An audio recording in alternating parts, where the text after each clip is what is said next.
Admiral Jake Morrison stood on the bridge of his flagship and watched the last Zephyrian battleship explode in the distance.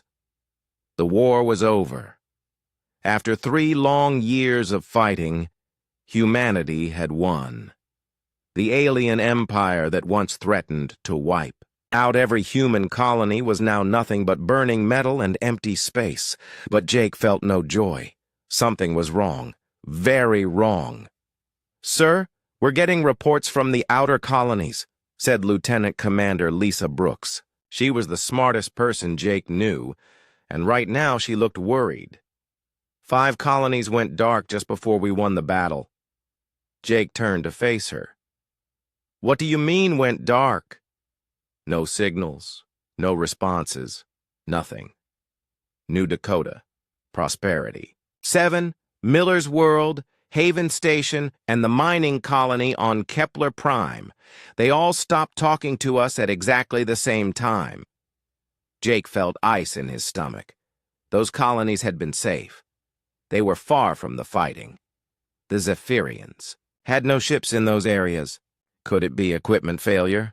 Lisa shook her head. 5 colonies at once? No, sir. This was planned. Captain Rick Stone walked over to them. He was a Marine, tough as steel and twice as smart. His armor still showed burn marks from the boarding, action they had just finished. "Admiral, my men found something in the Zephyrian command ship before it blew up." Rick handed Jake a data pad. On the screen were messages. Human messages. Someone had been talking to the aliens during the entire war.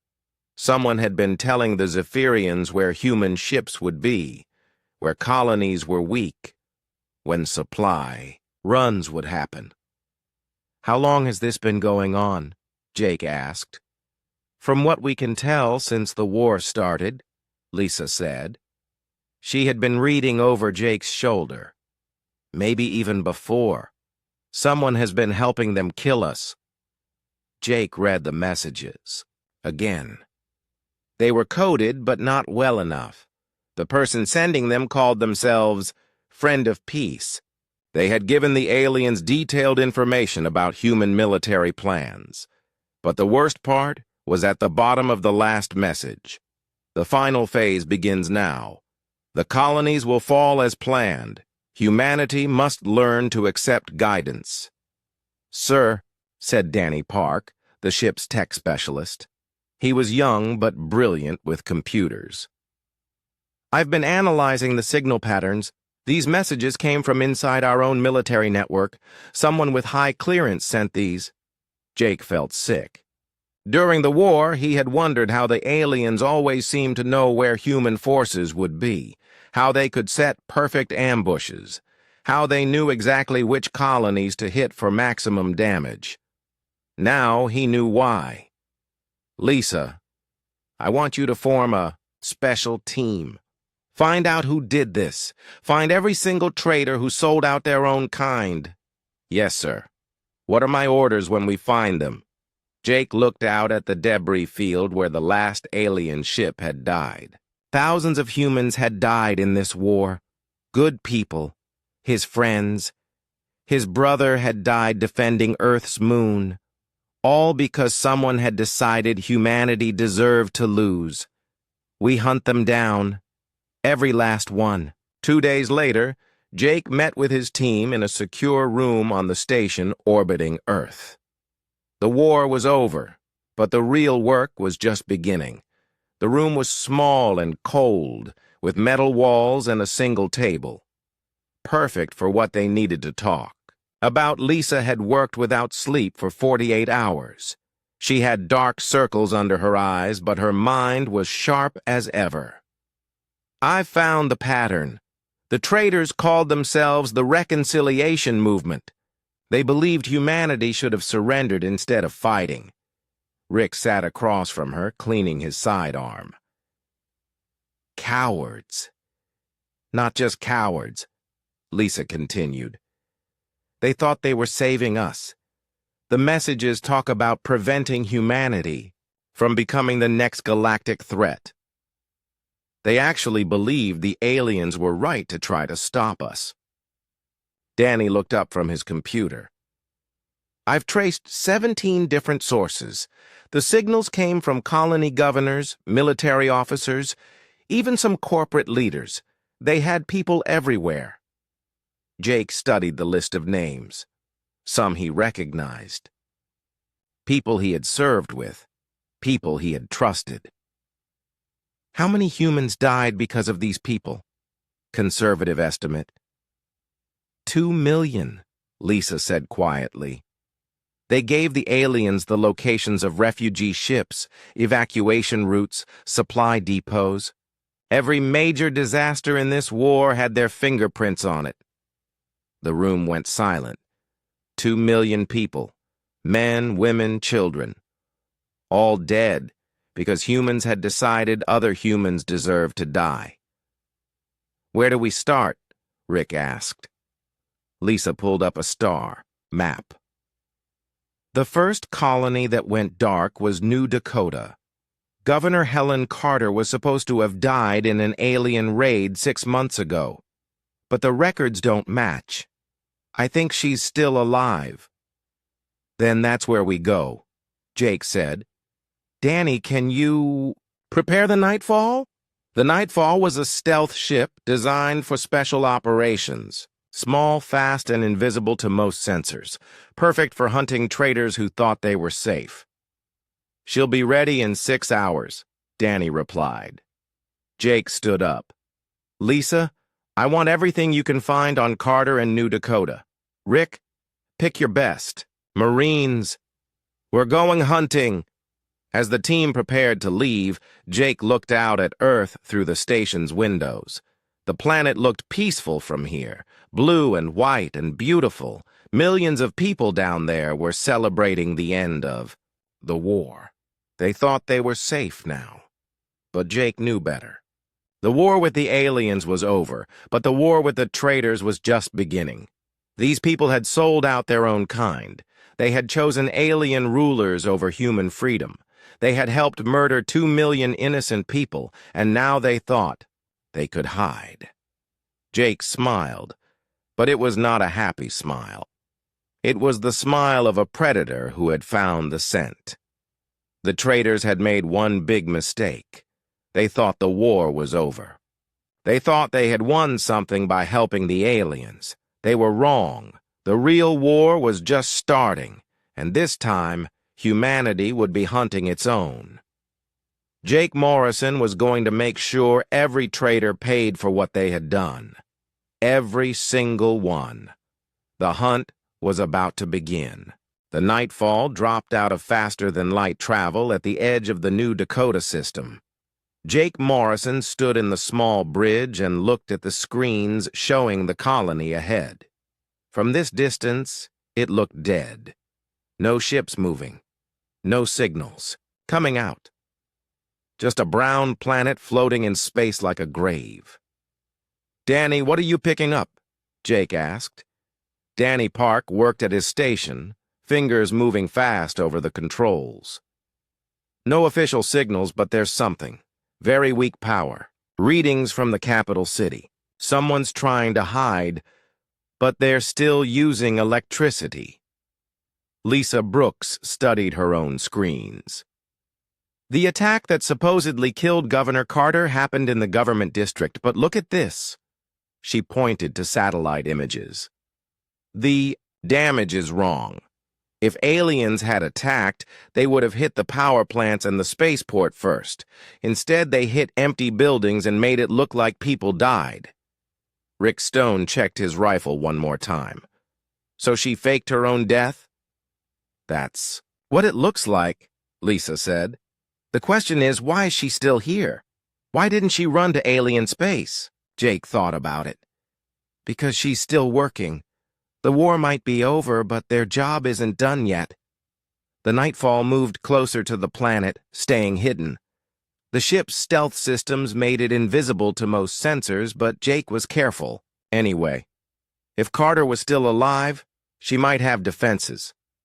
Sir, Danny said, I'm picking up encrypted transmissions. Very short bursts, very well hidden. Someone down there is talking to someone else. Can you break the encryption? Give me time. They landed the ship in a forest 20 miles from the capital city. The planet was cold and the sky was gray. New Dakota had always been a hard place to live, but people had made it work. Now it felt empty and sad. Rick led his Marines through the dead city streets. The attack had happened months ago, but the damage was still there. Broken windows, burned cars, holes in buildings. But Jake noticed what Lisa had seen in the satellite photos. The damage was all for show. This way, Lisa whispered. She was following the weak power signal Danny had detected. It led them through empty streets toward the old government building. The government building had taken a direct hit during the fake attack. Half of it was rubble, but underneath the rubble, Jake could see lights. Someone was definitely down there. How? Do we get in? Rick asked. Danny pulled out a small scanner. There's a maintenance tunnel about 2 blocks away. It connects to the building's basement. They found the tunnel entrance hidden under some debris. Danny opened it with his tools, and they climbed down into darkness. The tunnel was narrow and smelled bad, but it was the only way to get close without being seen. The tunnel led to a sub-basement under the government building. When they climbed up into the basement, they could hear voices coming from above. Someone was definitely alive in this supposedly dead building. Jake signaled for the team to move carefully. They climbed stairs that creaked with every step. The voices got louder. Jake could make out words now. "The Earth team is getting too close," a woman was saying. "They found Webb's operation on Mars. It's only a matter of time before they trace things back to us." "Then we accelerate the timeline," a man replied. "Contact the Shepherd. Tell him we need to activate the sleeper cells now." Jake's blood went cold. Sleeper cells meant there were more traitors, and they were still active. This wasn't just about past crimes. These people were still trying to hurt humanity. Lisa pointed to a door that had light coming from under it. The voices were coming from that room. Rick positioned his Marines around the door, and Jake got ready to go in. They burst through the door fast and hard. Rick went first, rifle ready.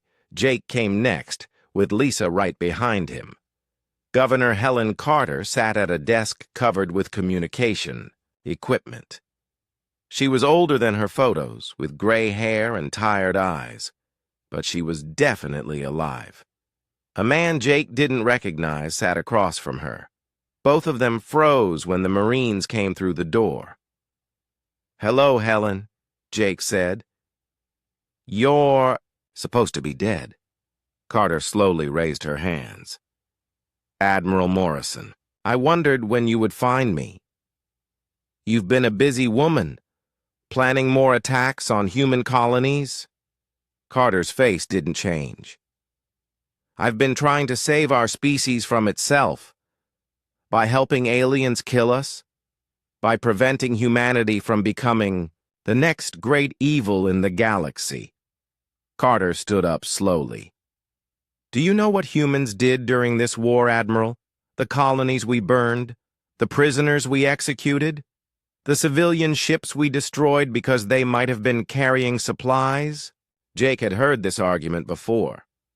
"We were fighting for our survival.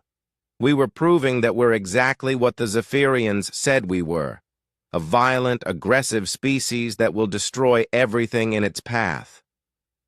Carter walked around the desk.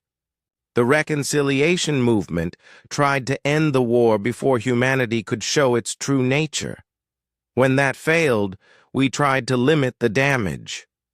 By getting millions of people killed, by getting millions of people to accept that humanity needs guidance, needs control." Carter smiled, but it was not a nice smile. "The war is over, Admiral, but our work continues. Humanity proved during this war that it cannot be trusted with freedom." Lisa stepped forward. "Who is the Shepherd?" Carter's smile got wider. Someone much smarter than me. Someone who understands that the only way to save humanity is to save it from itself. Rick moved closer. Where are the sleeper cells? Everywhere, Captain Stone. In your military, in your government, in your colonies. People who understand that what we're doing is necessary. Jake felt anger building in his chest. This woman had helped kill his brother. She had helped kill millions of people, and she thought she was the hero of the story. You're under arrest for treason and murder. Carter laughed. Arrest? Admiral, you don't understand. This building is rigged with explosives. I've been waiting for you to find me. My job here is done. Jake saw Carter's hand moving toward something on the desk. A trigger! Everyone out! He shouted, but Carter was faster than she looked. Her hand slammed down on the trigger just as Rick tackled her to the ground. The explosion was huge. The floor collapsed under their feet. The ceiling came down on top of them. Jake felt himself falling through burning air and broken concrete. He woke up outside the building. Danny was pulling him away from the wreckage. Half the government building was gone. Smoke and fire rose from the ruins. The others? Jake asked. Rick's alive, but hurt bad. Lisa's unconscious, but breathing. Danny helped Jake sit up. Carter? Jake looked at the burning building.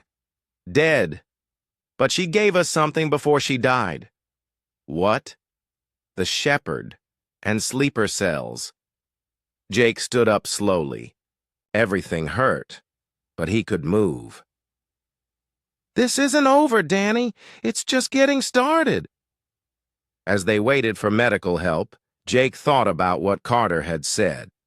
The reconciliation movement was still active. They had people everywhere still, working to control humanity, still believing that humans needed alien guidance. Jake looked up at the gray sky. Somewhere out there, the shepherd was planning something. The sleeper cells were waiting for orders. The traitors thought they had won something by surviving the war. They were about to learn how wrong they were. 2 weeks after the explosion on New Dakota, Jake Morrison sat in a medical chair while a doctor checked his healing ribs. The Nightfall was docked at Mars Station, and his team was recovering from their injuries. But Jake's mind wasn't on his. Broken bones. It was on the data Danny had recovered from Carter's computers. Tell me what you found, Jake said to Danny, who was working at a portable computer setup in the medical bay. Danny looked tired. He had been working non-stop since they escaped New Dakota. Carter's files led me to Stellar Dynamics Corporation. They made most of the weapons and ships we used during the war. I know Stellar Dynamics. Their CEO is Marcus Webb. He's a hero. Won the Medal of Freedom for his work during the war. That's what makes this so ugly, Danny continued. Webb's company had access to all our military contracts. They knew which ships were going where, which colonies needed supplies, which bases were lightly defended. Lisa Brooks walked into the medical bay. Her left arm was in a cast, but she was moving around. I've been checking Webb's background. Before the war, he was involved in peace movements.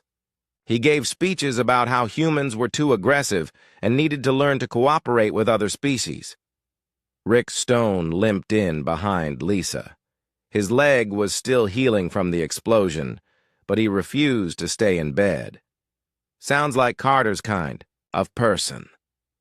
It gets worse, Danny said. I found hidden records in Carter's files. Stellar Dynamics was secretly building ships for the Zephyrians during the war. They were giving us weapons with one hand and giving the aliens better weapons with the other hand. Jake felt that familiar anger building in his chest. How many people died because of weak weapons and broken equipment? I don't know yet, but I can guess, Lisa said. Remember the Battle of Titan's Gate? Half our ships had power failures. The Battle of New Ceres? Our missiles kept missing their targets. We blamed it on alien jamming, but what if it was sabotage?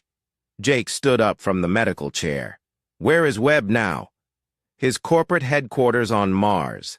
About 50 miles from here, Danny replied. Good. We pay him a visit. Rick checked his weapon. Sir, if Webb is as connected as Carter was, he'll have security. Maybe even alien tech. Then we go in, quiet and fast. Jake looked at his team.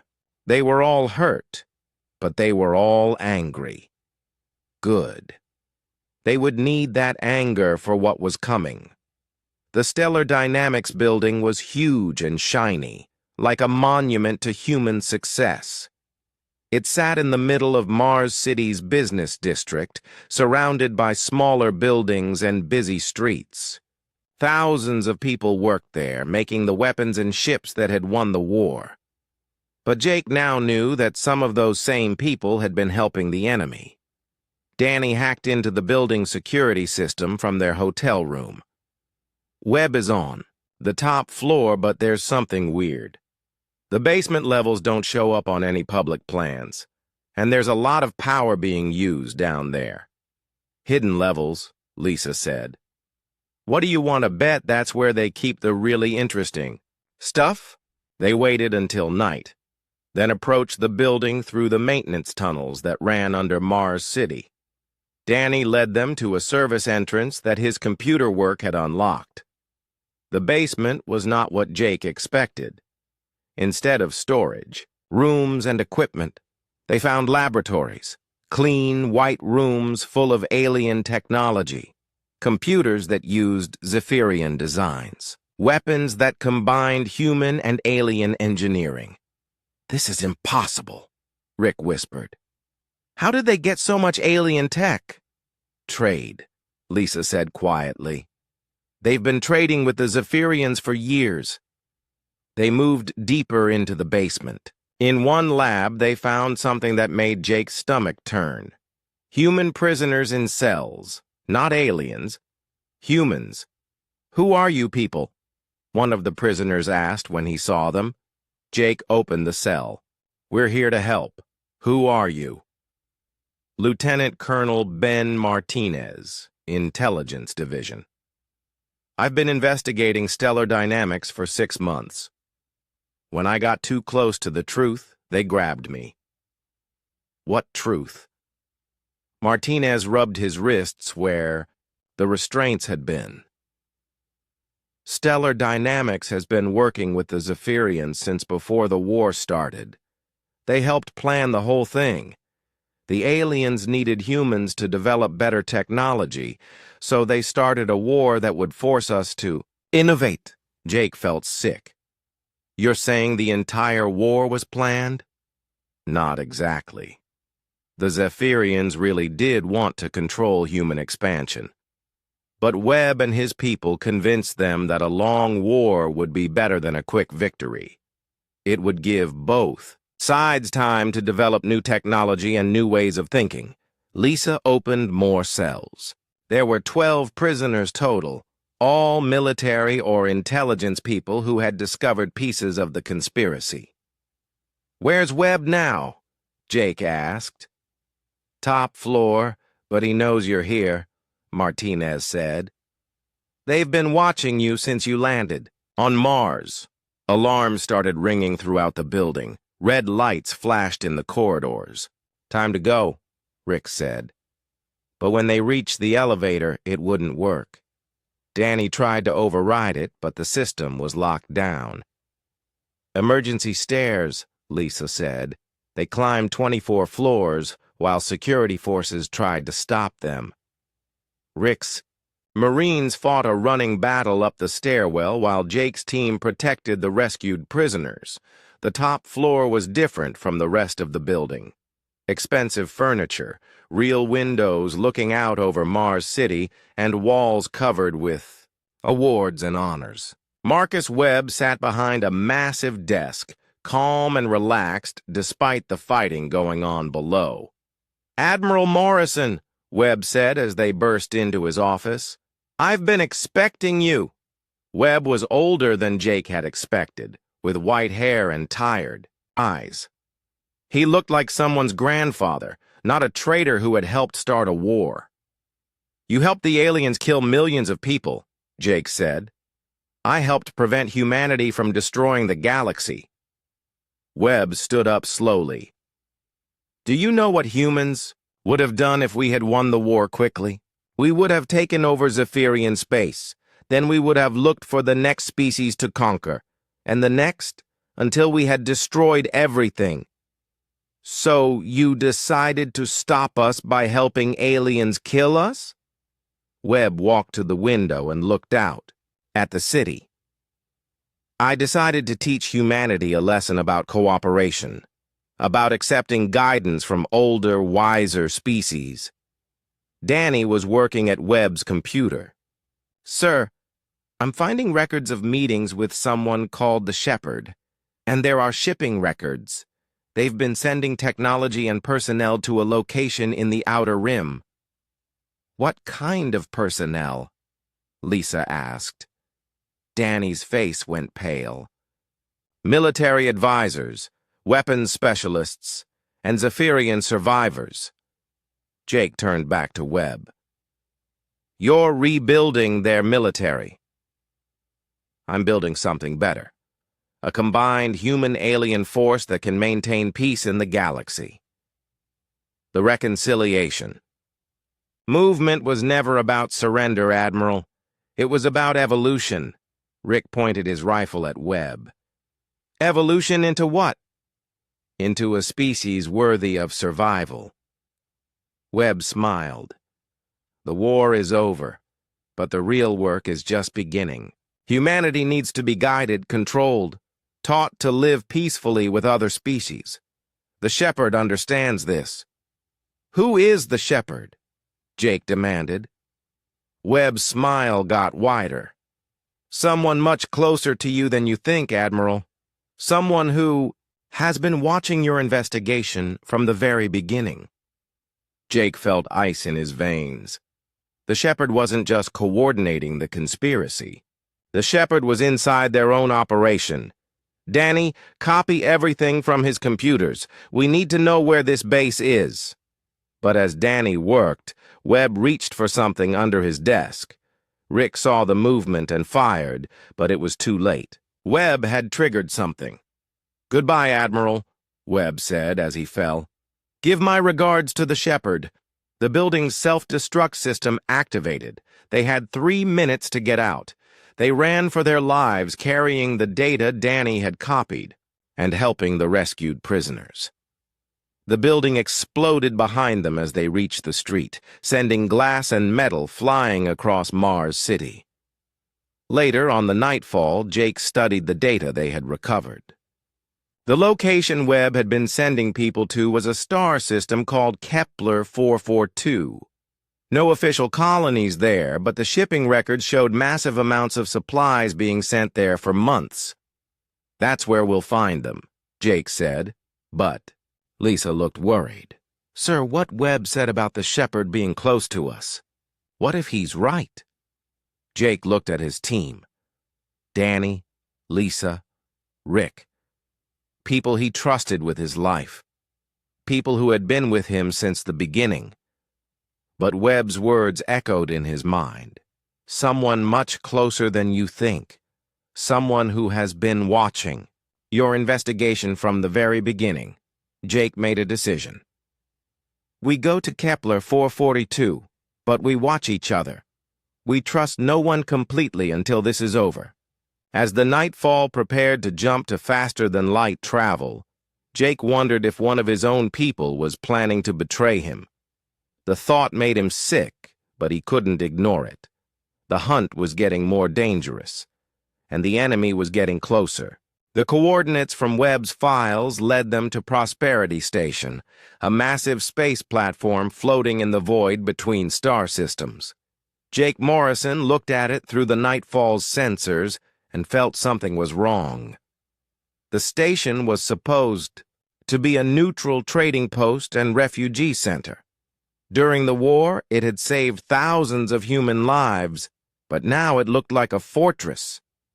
"Count the weapons," Jake told Danny Park. Danny ran scans on the station. 47 weapon platforms, 28 shield generators, and there are at least 12 ships docked there, but they're not showing up on identification scans. "Hidden ships," Lisa Brooks said. "Why would a refugee station need hidden warships?" Rick Stone studied the tactical display. "Because it's not a refugee station anymore.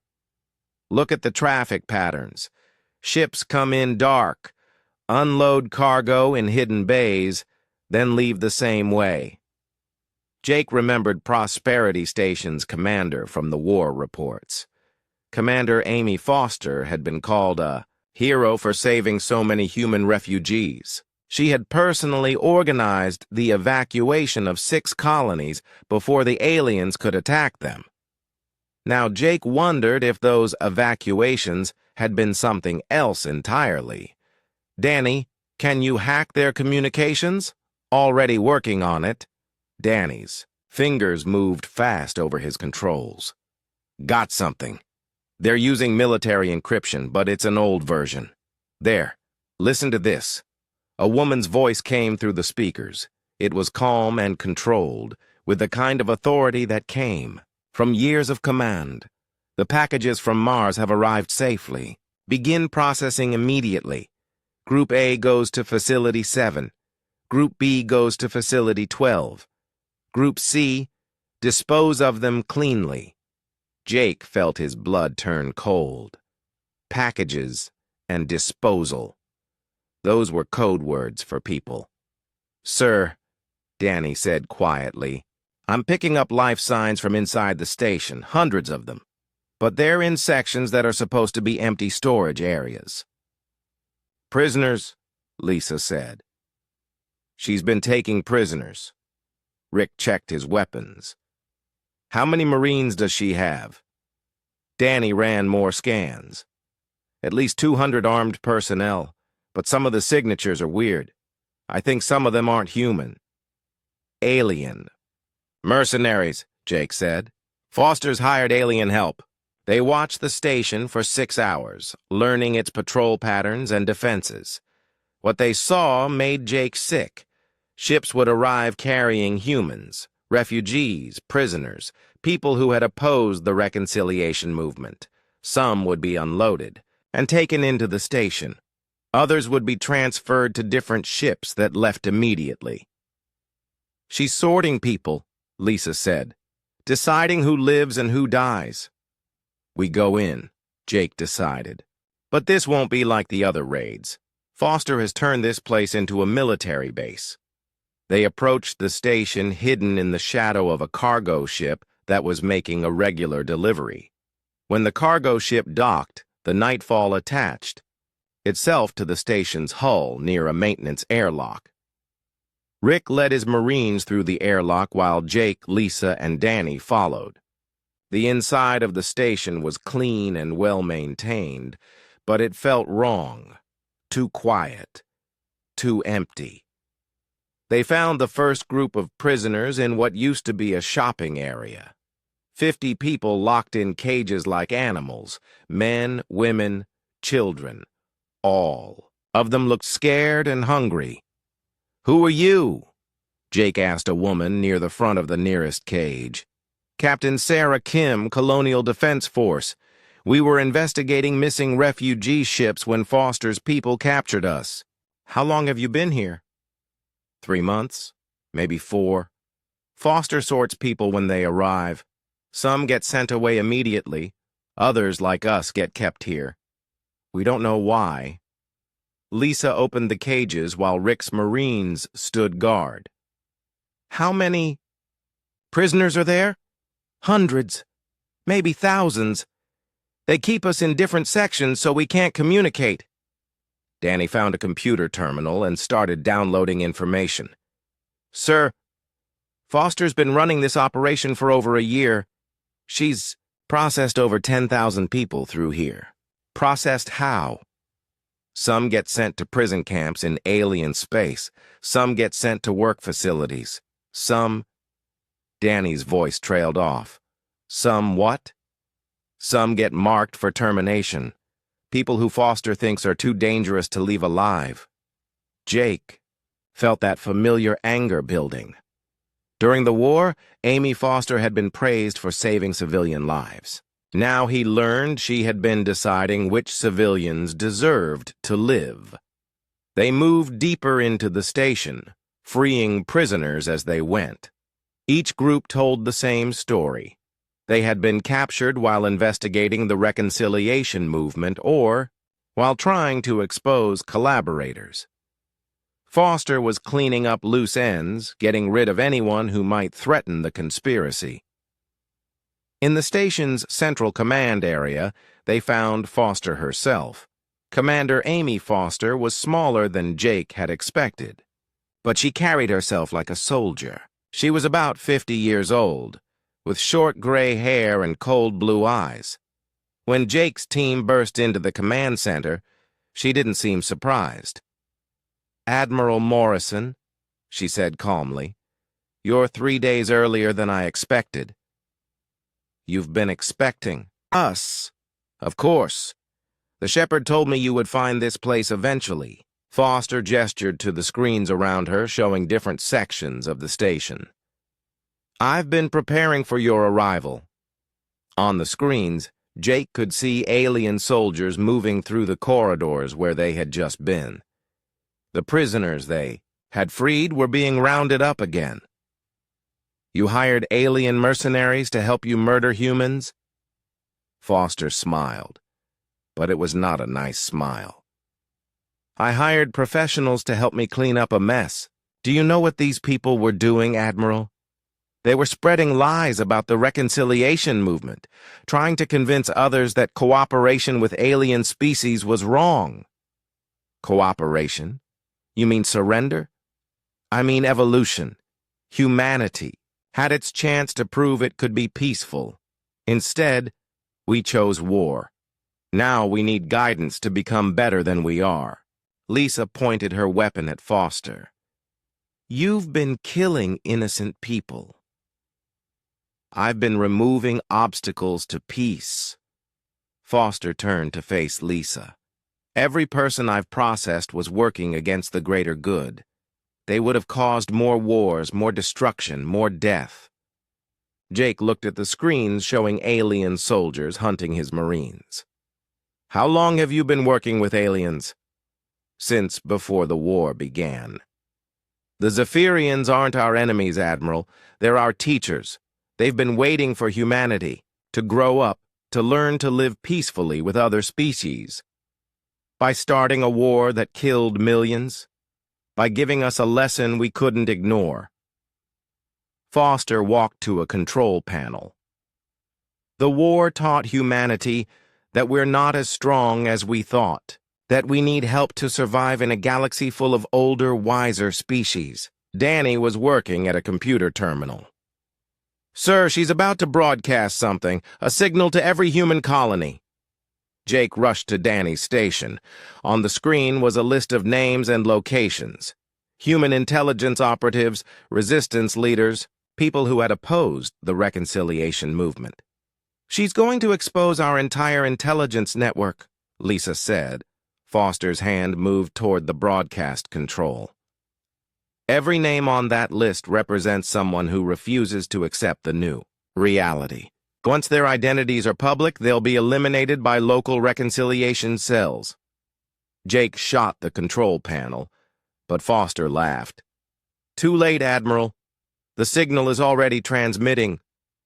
But Danny was faster than Foster expected. He had been working at his own terminal while she talked. "Not anymore," he said.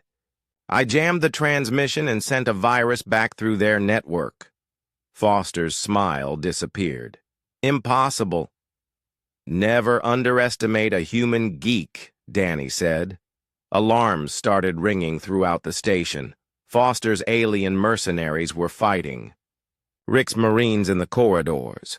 The station's weapon systems were powering up to fire on any human ships that tried to approach. "We need to get out of here," Rick's voice came through their communicators. "The aliens have heavy weapons, and there are more of them than we thought." But Foster wasn't done. She pulled out a small device and pressed a button. "If I can't complete my mission, then no one leaves this station alive."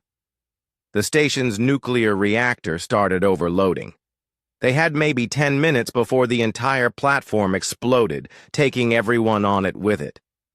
"Why?" Jake asked. "Why kill yourself and all? These prisoners?" Foster looked at him with those cold blue eyes. "Because some things are more important than individual lives. The reconciliation movement will continue without me. The shepherd will complete the work I started." She pressed another button and the command center's blast door sealed shut. Foster pulled out a weapon and pointed it at Jake. "But you won't live to interfere anymore." Rick burst through the sealed doors just as Foster fired. The shot missed Jake and hit a computer console. Rick's return shot didn't miss. As Foster died, she whispered coordinates to Jake. "The shepherd is building something. Something that will finish what we started. Find the Ghost Fleet, Admiral. But be careful who you trust." They had 6 minutes to evacuate the station. Rick led the rescued prisoners to the escape pods, while Jake's team grabbed all the data they could carry.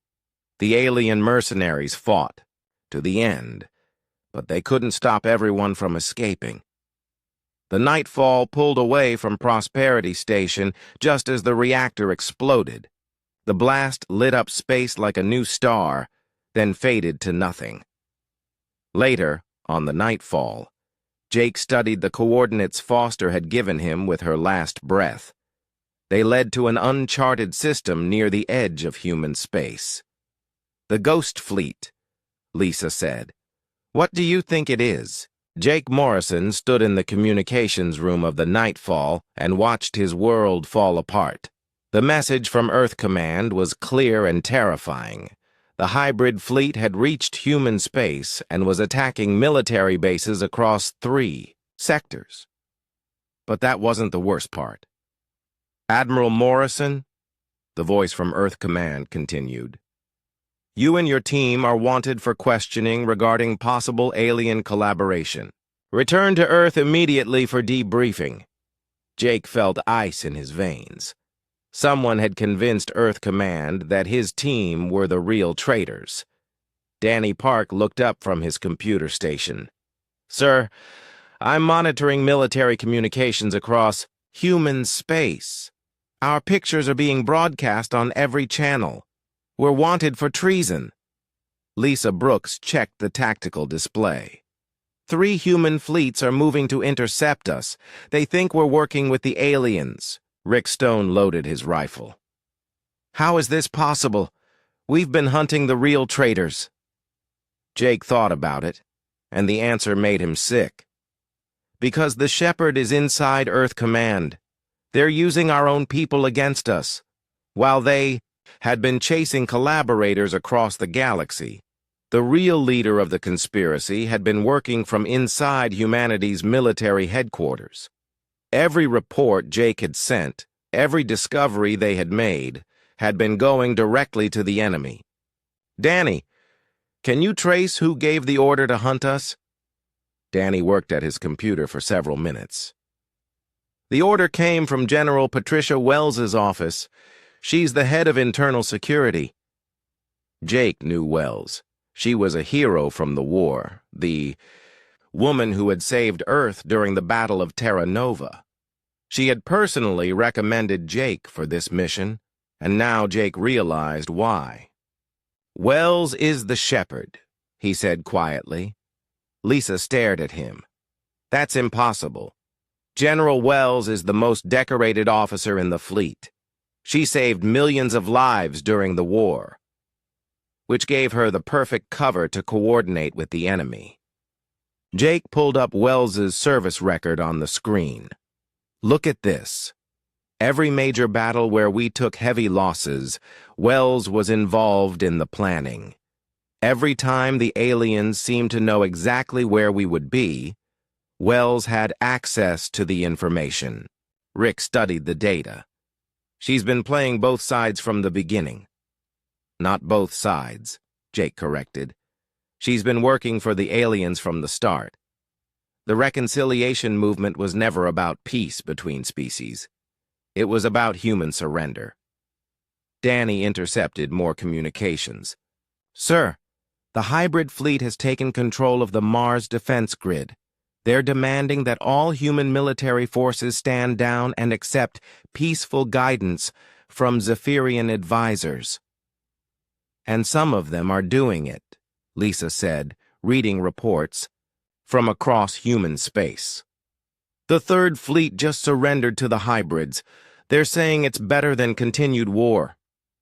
Jake watched the reports come in. Colony after colony was giving up without a fight. Military bases were opening their doors to hybrid ships. Humanity was surrendering just like the reconciliation movement had always wanted. We need to get to Earth, Jake said. Stop Wells before she completes whatever she's planning. Sir, Earth is surrounded by hybrid ships and human forces hunting us. We can't fight our way through, Rick pointed out. Then we don't fight. We sneak. But as they planned their approach to Earth, Danny detected something that changed everything. Sir, I'm picking up a message. It's broadcasting on the emergency frequency. Someone's trying to contact us. The message was from Colonel Ben Martinez, one of the prisoners they had rescued from Stellar Dynamics. His face appeared on the screen, and he looked desperate. Admiral Morrison, if you're receiving this, you need to know that the surrender isn't voluntary. The hybrid ships are using some kind of technology to influence human commanders. Mind control, Admiral. The aliens have found a way to make humans want to surrender. Jake felt his stomach drop. That's how they're doing it. They're not conquering human space. They're making humans want to be conquered. Martinez continued his message. I'm hiding on Luna Base with about 30 people who seem to be immune to the effect. We think it has something to do with exposure to certain types of radiation during the war, but most humans can't resist the influence. The message ended with coordinates for a secret meeting point on Earth's moon. We go to Luna Base, Jake decided. Find out how this mind control works and how to stop it. But as the nightfall approached Luna Base, they found it under attack. 3 hybrid ships were bombarding the moon's surface, while human ships watched and did nothing. The human commanders have been influenced, Lisa realized. They're letting the hybrids destroy the resistance. Jake made a quick decision. All power to weapons. We fight our way in. The battle for Luna Base was desperate and ugly. The nightfall was fast and stealthy, but it was just one small ship against 3 hybrid battleships. Rick coordinated the ship's defenses while Danny jammed the hybrid targeting systems. They managed to land on Luna Base just as the last defensive position fell. Martinez and his surviving people were trapped in an underground bunker while hybrid troops closed in. Jake's team fought their way through the base's corridors past human soldiers who moved like robots, their eyes empty and staring. The mind control technology was worse than Jake had imagined. It didn't just make humans want to surrender. It made them into slaves. They reached Martinez's bunker just in time. The hybrid troops were about to break through the blast doors when Rick's Marines arrived and drove them back.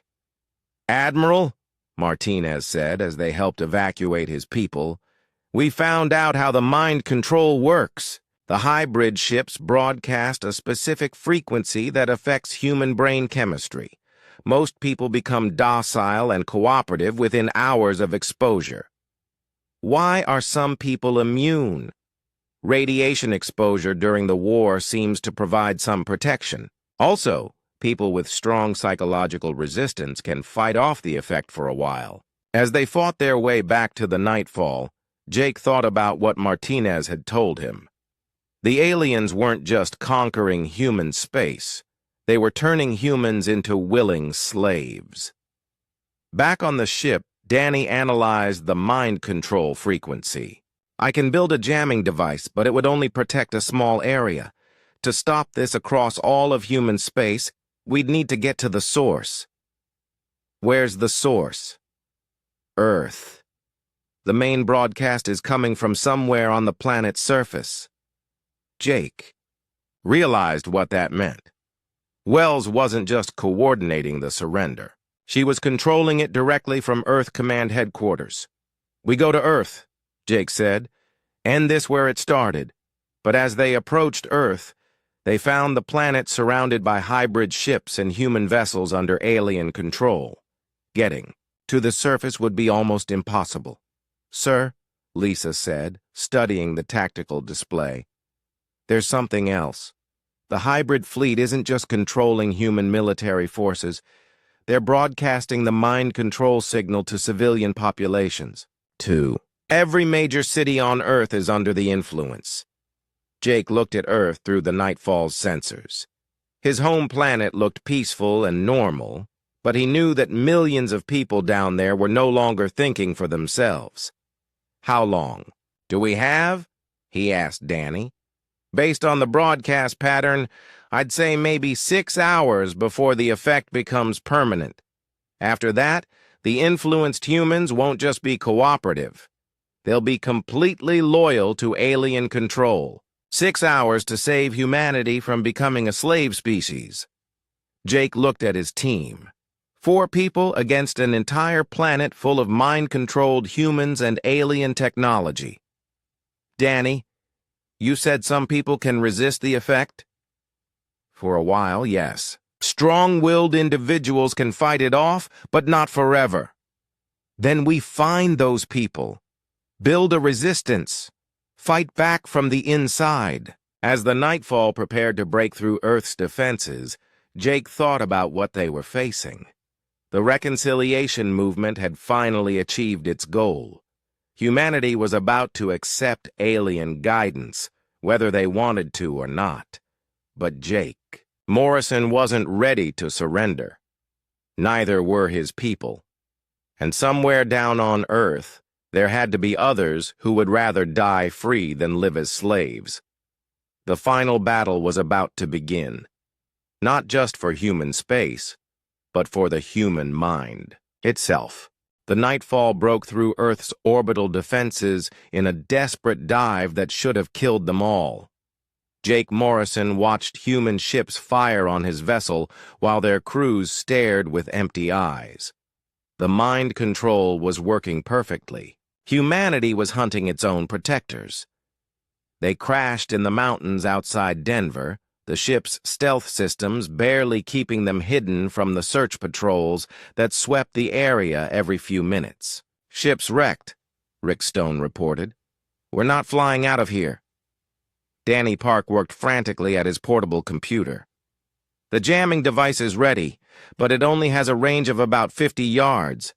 Anyone outside that range will be under alien influence. Lisa Brooks studied satellite images of Earth Command headquarters in Geneva. Wells is definitely there. The main mind control signal is broadcasting from that location. Jake looked at his team. 4 people against a planet. We get to Geneva, stop the broadcast, and expose Wells. Simple. Simple, Rick said. Right. They made their way down from the mountains toward Denver. The city looked normal from a distance, but as they got closer, Jake could see the wrongness. People moved too slowly, too calmly. There was no rush, no urgency, no human chaos. Everyone just walked quietly to wherever they were going. It's like they're all sleepwalking, Lisa whispered. Danny's jamming device created a small bubble around them. Anyone who came within 50 yards would suddenly wake up, confused and scared.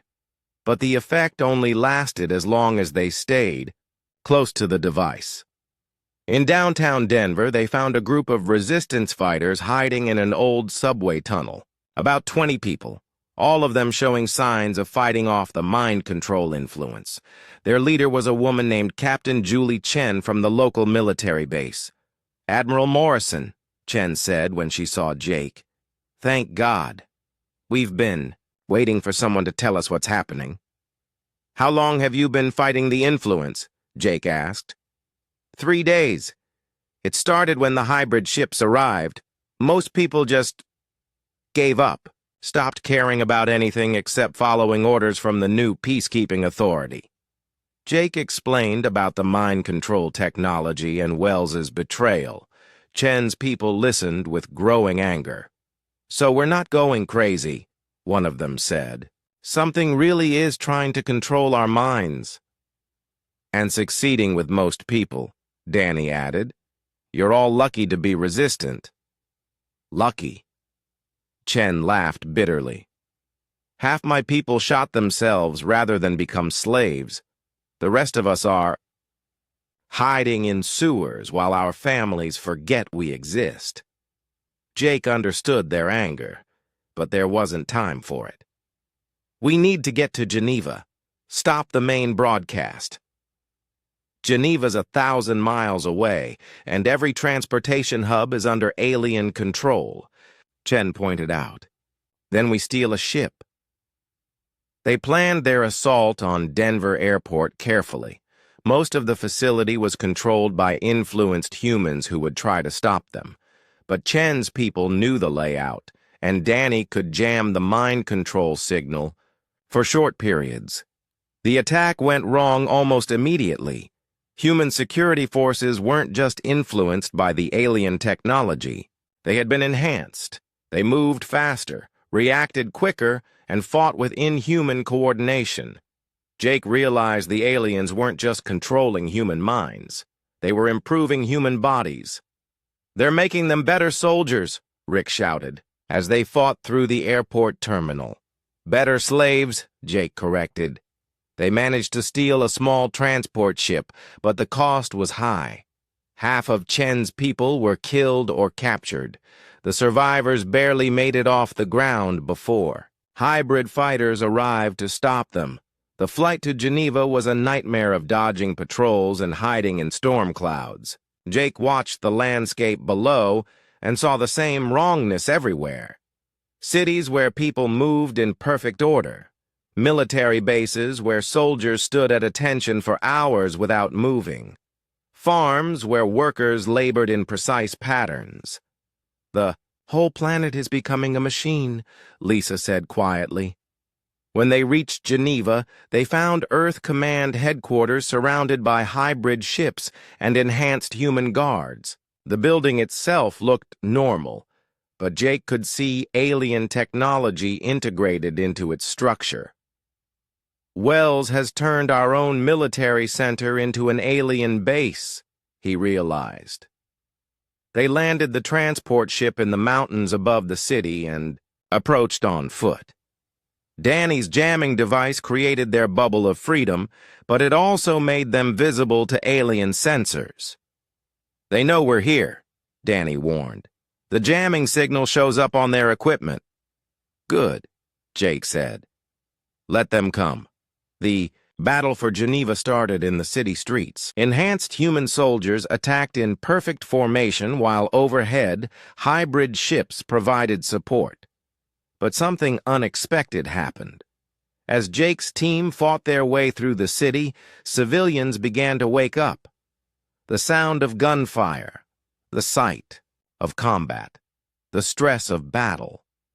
It was breaking through the mind control. People started remembering who they were, what they were fighting for. "The influence is weaker than we thought," Lisa realized. "Strong emotions can break it." By the time they reached Earth Command headquarters, they had gathered almost 100 followers. People who had broken free from alien control and were ready to fight for their freedom. But inside the building, they found something worse than mind-controlled humans. General Patricia Wells stood in the main command center, but she wasn't human anymore. Alien technology had been integrated into her body. Cables ran from machines into her skull. Her eyes glowed with unnatural light. "Admiral Morrison," she said in a voice that wasn't quite human. "You're too late." Jake looked around the command center. Human technicians worked alongside alien advisors, all of them connected to the same network that controlled Wells. The mind control wasn't just technology, it was fusion, humans and aliens becoming one species. This was never about control, Jake realized. It was about transformation. Evolution, Wells corrected. Humanity was too violent, too chaotic to survive on its own. But combined with Zephyrian wisdom and technology, we can become something better. On the screens around the command center, Jake could see the process spreading across Earth. Humans entering conversion centers and coming out as human-alien hybrids. Cities being rebuilt according to alien architectural plans. Children being educated by alien teachers. "You're erasing humanity," Jake said. "I'm saving it. In 50 years, no one will remember the difference between human and Zephyrian. We'll be one people, living in peace across the galaxy." Rick stepped forward with his rifle ready. "Over my dead body." Wells smiled, and it was horrible. "That can be arranged." The hybrid guards in the command center weren't enhanced humans. They were true human-alien fusions, combining the best features of both species. They were faster than humans, smarter than Zephyrians, and completely loyal to the new order. The battle in the command center was desperate. Jake's people fought, with the fury of the free, but they were outnumbered and outgunned. One by one, his followers fell to hybrid weapons. But Danny had been working at the main computer terminal while the fighting raged. "Jake, I found the master control for the mind control system. Shut it down!" "I can't." Wells has to do it personally. The system is keyed to her biosignature. Jake looked at Wells, who was watching the battle with inhuman calm. "Patricia, you have to stop this. Stop evolution, stop progress, stop the future?" Wells shook her head. "I won't let humanity destroy itself, Jake, or destroy the galaxy." Jake realized there was only one way to stop the mind control system. He had to kill Wells, his superior officer, the woman who had saved Earth during the war, the person he had trusted most in the galaxy. "I'm sorry, Patricia," he said, and pulled the trigger. Wells fell, and as she died, the machines connected to her brain started shutting down. The mind control signal began to weaken, but her last words chilled Jake to the bone. "The process is already too far along. You can slow it down, but you can't stop it. Humanity will accept guidance one way or another. Across Earth, millions of people were waking up from alien influence. But millions more had already been through the conversion process. They were still human, but they were also something else. The war wasn't over. It was just beginning again. The silence in Earth Command headquarters was broken only by the sound of dying machines. Jake Morrison stood over General Patricia Wells's body and watched the mind control system shut down piece by piece. But his victory felt hollow. Around the world, millions of people were waking up to find that reality had changed forever. Danny Park worked frantically at the main computer terminal. "The mind control signal is down, but there's something else. The hybrid ships are activating a backup plan." Jake looked at the tactical display. The alien-human hybrid fleet was moving into position around Earth, not to attack, but to broadcast something new. "What are they doing?" "I'm not sure, but Jake, I think they're planning to use the conversion technology on a planetary scale."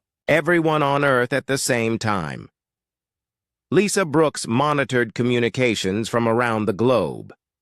The hybrid ships are demanding that all human governments surrender unconditionally. They're giving us 6 hours to comply. Rick Stone checked his weapon and looked out at the city of Geneva below. People were moving in the streets again, but they looked confused and scared. What happens if we don't surrender? Danny's face went pale as he read more data from the alien systems. They convert everyone by force. The hybrid ships can bombard the planet with conversion energy, turn every human into a hybrid whether they want it or not. Jake felt sick. The reconciliation movement's final plan wasn't just conquest. It was the complete transformation of the human species. No more pure humans. No more human culture. No more human independence. There has to be a way to stop them. Maybe there is, Danny said. The hybrid ships need to coordinate their broadcast. If we can disrupt their network, the conversion process won't work. How do we do that? Danny pointed to a massive alien transmitter that had been built into the roof of the Earth Command building. That's the coordination hub. The hybrid ships are linked through that transmitter. If we destroy it, the ships can't coordinate their conversion broadcast, Lisa finished. But destroying it won't stop them from attacking us the old-fashioned way. Jake thought about their options. They could destroy the transmitter and stop the forced conversion, but that would just mean a war between hybrid ships and free humans. A war that humanity couldn't win, or they could surrender and let the human species be peacefully absorbed into something new. Sir, Rick said quietly, there's a third option. Jake looked at his Marine captain. What? We turn their own technology against them. The conversion process works both ways, right? If humans can be made more like aliens, then aliens can be made more like humans. Danny's eyes widened as he understood. The hybrid ships have converted humans on board. If we can reverse the conversion process, we turn the hybrids back into pure humans and pure aliens, Jake said. Break their cooperation. It's possible, Danny said, working at his computer. But I'd need direct access to a hybrid ship's conversion systems. Jake looked out at the hybrid fleet surrounding Earth. Dozens of massive ships filled with human alien crews who thought they were building a better future. Then we go get one. But as they planned their desperate mission, something unexpected happened. Reports started coming in from around the world. The hybrid ships weren't just waiting for humanity's surrender. They were being attacked. Sir, Lisa said, monitoring military communications, the Titan Defense Fleet just engaged 3 hybrid ships near Jupiter. The Mars garrison is fighting hybrid forces in orbit. It's happening everywhere. Jake realized what was occurring.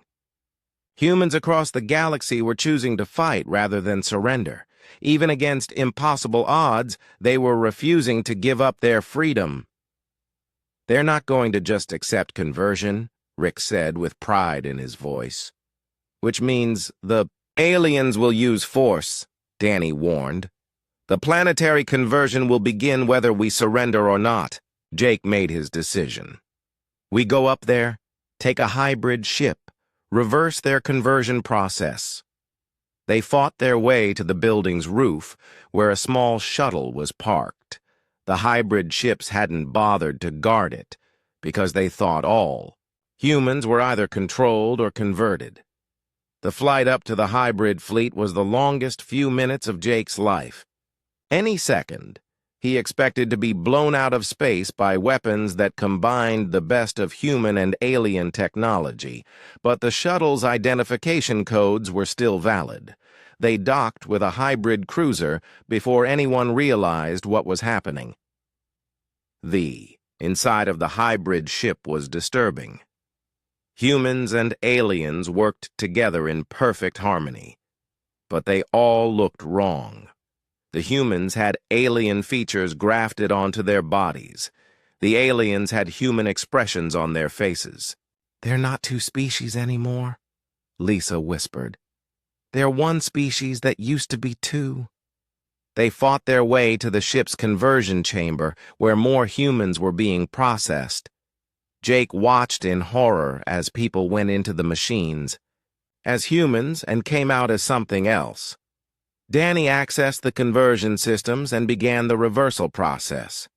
This is going to take a few minutes. The machinery has to recalibrate. But they didn't have a few minutes. Hybrid security forces had discovered the shuttle and were closing in. Rick held the conversion chamber while Danny worked. "How much longer?" "Almost." "There." "Got it." The conversion machines reversed their function. Instead of combining species, they began separating them. Throughout the ship, hybrids started changing back into pure humans and pure aliens.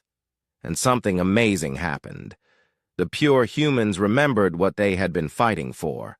The pure aliens remembered why they had feared human expansion.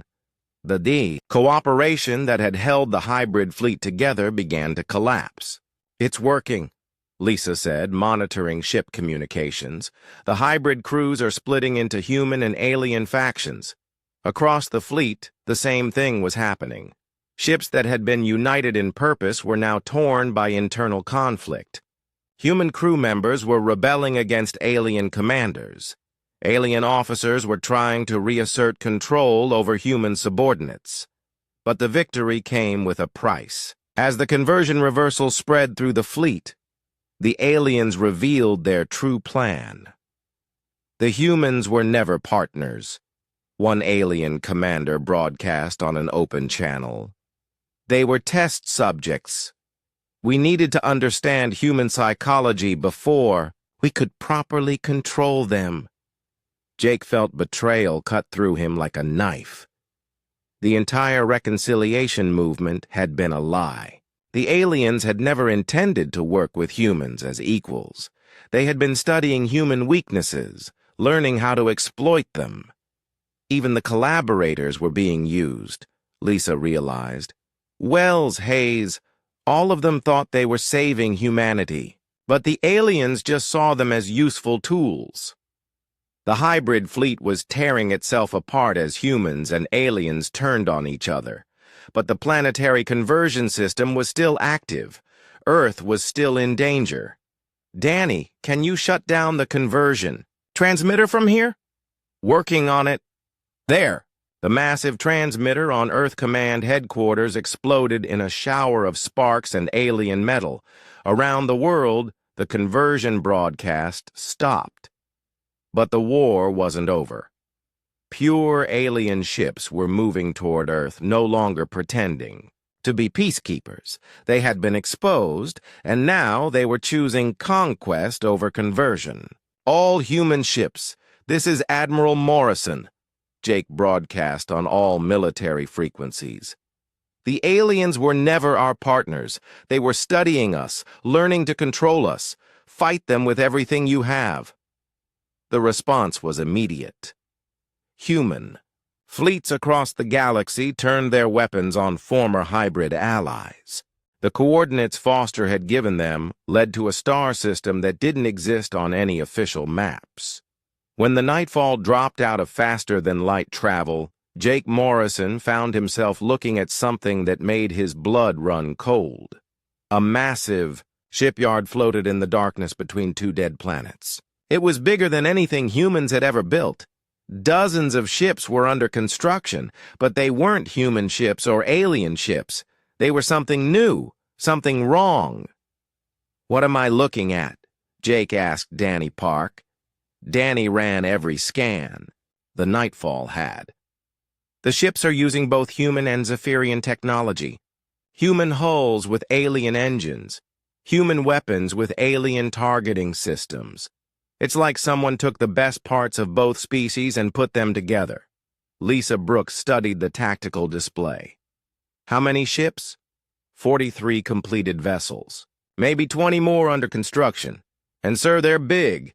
Each one of those ships could take on half a fleet. Rick Stone looked at the images on screen. Who's building them? Jake had a sick feeling he knew the answer. As they watched, a ship launched from the shipyard and headed toward the edge of the system. It moved with the grace of Zephyrian technology. But the aggressive lines of human design. Take us closer, Jake ordered. But stay hidden. They approached the shipyard carefully, using asteroids for cover. As they got closer, they could see workers moving around the construction areas. Some were human. Some were Zephyrian. They were working together like the war had never happened. This is impossible, Lisa said. Humans and Zephyrians building ships together? Not impossible, Jake replied. Just sick. Danny intercepted communications from the shipyard. Sir, you need to hear this. A voice came through the speakers. A human voice that Jake recognized. Admiral Kevin Hayes to shipyard control. The final squadron is ready for launch. Begin the countdown to Operation Final Peace. Jake felt like someone had punched him in the stomach. Kevin Hayes had been his mentor during the war, the man who had taught him everything about naval strategy. Hayes was supposed to have died early in the war when his ship was destroyed by alien attack, but here he was, very much alive, commanding a fleet of hybrid ships. Sir, Danny said quietly, Admiral Hayes is broadcasting on an open channel. He's talking to someone. They listened as Hayes spoke to someone called the Shepherd. Jake couldn't hear the other side of the conversation, but Hayes's words made everything clear. Yes, Shepherd, I understand the timeline has moved up. Morrison's interference has forced our hand. We launched the final operation in 12 hours. Jake felt sick. His own mentor was working with the reconciliation movement, the man who had saved Jake's life 3 times during training, the man Jake had considered a second father. We need to get closer, Jake said. I need to talk to Hayes face to face. Sir, that's a massive shipyard with hundreds of people. We can't fight our way through, Rick said. We don't fight. We sneak in. They used the Nightfall's stealth systems to approach. A docking bay on the edge of the shipyard. Danny hacked the bay's systems and they slipped inside like shadows. The inside of the shipyard was even more disturbing than the outside. Humans and Zephyrians worked side by side, building weapons that could destroy both species' home worlds. But they weren't working as equals. The humans took orders from the aliens like servants. Look at them, Lisa whispered as they moved through the corridors. The humans act like the aliens are their masters. That's exactly what they are, Jake replied. The reconciliation movement didn't want peace. They wanted surrender. They found Admiral Hayes in the command center of the shipyard's main station. He was older than Jake remembered, with white hair and deep lines around his eyes. But he still carried himself like the military officer Jake had once admired. Hayes wasn't surprised when Jake walked into the command center. Jake, I've been expecting you. Hello, Kevin. You're supposed to be dead. Hayes smiled sadly. In a way, I am. The Kevin Hayes who believed in human supremacy died when I saw what we really were. Jake looked around the command center. Zephyrian. Officers worked alongside human technicians, all of them preparing for something big. What are you doing here? Building a better future, for both species. Hayes gestured to the screens showing the hybrid fleet. These ships represent evolution. Jake, the next step for both humans and Zephyrians. Evolution into what? Into a peaceful, guided civilization. Humans have the creativity and drive. Zephyrians have the wisdom and patience. Together, we can create something neither species could achieve alone. Jake felt anger building in his chest. By attacking human colonies? By establishing order.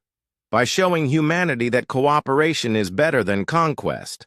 Hayes walked to a large display showing human space. Red dots marked dozens of colonies and military bases. In 12 hours, this fleet will jump to human space. We'll take control of key systems and establish a new government. A government that understands humanity's place in the galaxy. You mean a government that serves alien masters? Hayes's face hardened. I mean a government that prevents humanity from becoming the next galactic plague. Do you know what humans did during the war, Jake? The things you don't read about in the official reports? Hayes activated a holographic display showing images from the war. Human soldiers executing alien prisoners, human ships bombarding civilian targets, human colonies that had been turned into slave labor camps. This is what humanity becomes when left to its own devices, Hayes continued. Violent, cruel, destructive. The Zephyrians tried to stop us, but we proved we were exactly what they feared.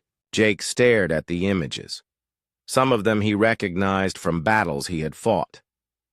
These are war crimes, Kevin, not normal human behavior. Aren't they? Look at human history, Jake. How many species have we driven extinct on Earth? How many wars have we fought over resources, territory, ideology? The Zephyrians have had space travel for 1,000 years, and they've never wiped out another species, because they never had to fight for survival like we did.